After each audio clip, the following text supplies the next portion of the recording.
going down in Tuscaloosa. They fall to Florida State this weekend. They play Louisiana Monroe, who Nick Saban lost to in 2007. Don't expect them to lose again. But what is your opinion on this Alabama football program year 2 under Kalen DeBoer, and how hot do you think that seat actually is right now? I think it is. I think the flame is underneath his feet, pretty intense. You just don't.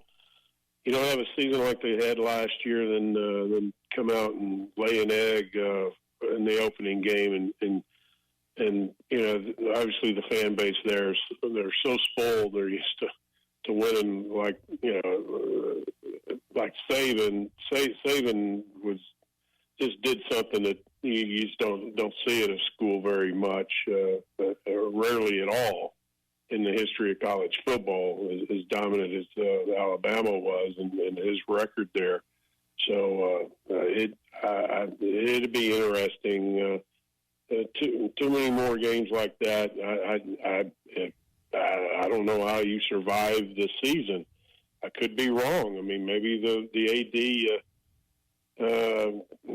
Be a little bit more patient and think, okay, there's gonna be some growing pains in the transition from Saban to what they got now. But I think things are pretty intense right now. Yeah, they are. I'm curious to see when they lose their next game, potentially at Georgia on September the 27th, what that heat looks like. Richard, this game in Little Rock comes Saturday. I know you're a resident of Central Arkansas for a number of years. Now you're up in NWA. I mean, this looks like it's going to be the conclusion. Obviously, something could happen, but kind of what are your final thoughts? What are your thoughts heading to what could be the final game in War Memorial Stadium that Arkansas plays in? It's overdue. First games I ever went to when I was a kid were at War Memorial Stadium. I grew up when there was 4 games a year at War Memorial and 3 in Fayetteville, because obviously the population base was so much more concentrated in the Little Rock area, and you didn't have 49 from Alma to Fayetteville, and you didn't have Razorback Stadium the way it is now versus the way it was back then. Razorback Stadium set about 44,000 back in the 70s until the 80s, when it was expanded to 52. War Memorial was on par with a lot of stadiums around the country at the time, and now obviously it's not that way, and also the recruiting situation is also a hindrance. This game's very similar to Arlington.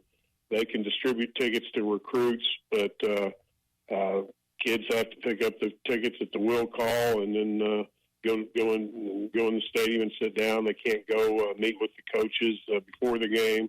They can't go down on the field for pregame.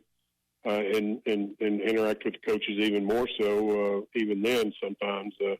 So it's a disadvantage in a lot of ways financially, recruiting, and it's just War Memorial's a decent facility, but it's not the SEC level. Yeah.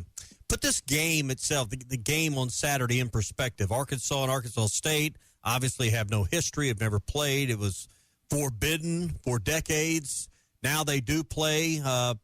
Put the contest we'll see Saturday at 4 into perspective for us. Well, I mean, Arkansas should win. Obviously, if they don't, things could get pretty nasty in Fayetteville. But I think the last I saw, what Arkansas's the spread's 21 or 22 points. I think Arkansas should be able to be around there or beyond the spread. SEC versus Sun Belt, you should win pretty fairly easily. And at the same time, Arkansas State's had some success against the Power 4 programs in the past and won some games. So with this, this game, you just never know. I mean, especially with the transfer portal and the rehauling of the whole rosters of college football teams. For the most part, half the team is new. you don't know what you have each year until, especially this year. I think this year is probably even more so. You have so many more transfers playing versus guys that were initially recruited. You evaluate the transfer talent, and you sign them, and you believe that they're going to be able to contribute and help you become a better team. But you truly don't know until later in the season. So who knows what we're going to see on Saturday? I think Arkansas fans have a little bit of concern about the offensive line and defensive lines.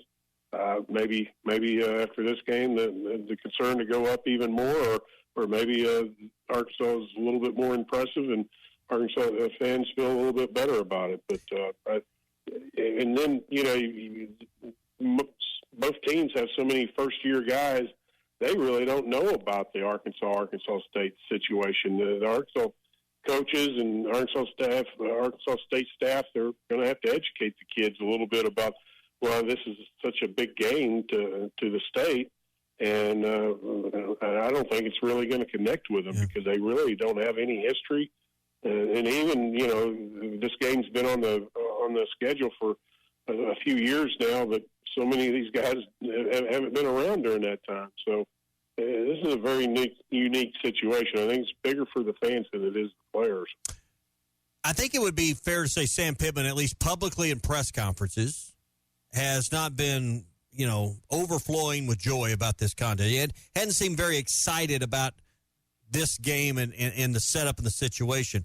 How does he get his team excited to play this game? Because this team doesn't need to go through the motions. They need to be, ready at a high level, nearly a conference game level to make this thing work out where there's, as I've been trying to say so far this week, leave no doubt. Because I think that's exactly what Arkansas needs to do this week is leave no doubt in Little Rock. No, I agree there. I think from the fan perspective, they need that. I think you can separate the two. I really do. As far as Sam not being excited about playing in Little Rock versus playing it at home, and still be excited to play the game. If you're a football player, I think you can separate the two. I really do. I could be wrong, but I think he makes. I don't think I don't think there's been a coach recently that's embraced Little Rock since probably Houston Nutt. I mean, maybe Bobby when he was here. But I think most of the other coaches saw it as a road game and something that they didn't see the need for playing in Little Rock. And I think now the fans have kind of come along and for the most part agree with that. But I think you can separate the two of not being excited about coming to Little Rock versus still having a game and you're having to perform. And the same thing was for Arlington the last few years. You could tell that Arkansas was ready to get that contract fulfilled and get the games to Fayetteville. But the teams still played hard and all that. But obviously, A&M's kind of got Arkansas's number recently. Speaking of A&M, last game they played Alabama A&M. Richard, any news on the recruiting front? Guys that made trips, guys the experience they had. I know you got a chance to talk to a handful of guys post Arkansas, Alabama A&M. It was about what you expect for a game like Alabama A&M. There's about 40, maybe 50 guys that showed up, and it was a decent list of kids. You had Hank Hendricks from Fayetteville, who obviously his father is on the Arkansas staff and is considered one of the top quarterbacks in the 27 class. He was there along with Will Caston, Marvin's son, from Fayetteville. You had Bryson Price from Carthage, Texas. I confirmed that he was there. He's got Arkansas and several other offers. He's a 27 receiver, but Jamar Lee, 28 receiver from North Little Rock, who has an offer from Arkansas, and who Coach Brad Bolding's extremely high on. But those are some of the notables, and then you had some commitments that showed up. Cade Bush came all the way from Minnesota. Of course, he had a game on Thursday, so that kind of helped him be able to make that trip. But like I said, it was a decent list of kids about what you expect for a lesser opponent. Richard, we'll leave it there, man. Good stuff as always. I know you're really excited about this upcoming season as it continues on. RD, good stuff, man. We'll recap this game next Wednesday and see if there's any other recruiting news to get to as well. See you next week, guys. You don't always win your first bet. That's why MyBookie has you covered. Use our code HOGS, H-O-G-S, and your first bet up to $500 is fully covered. If your pick doesn't hit, you get it right back with our Bet Back bonus. Go to mybookie.ag and use the code HOGS to claim your Bet Back bonus. MyBookie's, where bettors win together, because bragging's good, but cashing in is better. And your first bet is fully covered. Use our code HOGS. Got a little jingle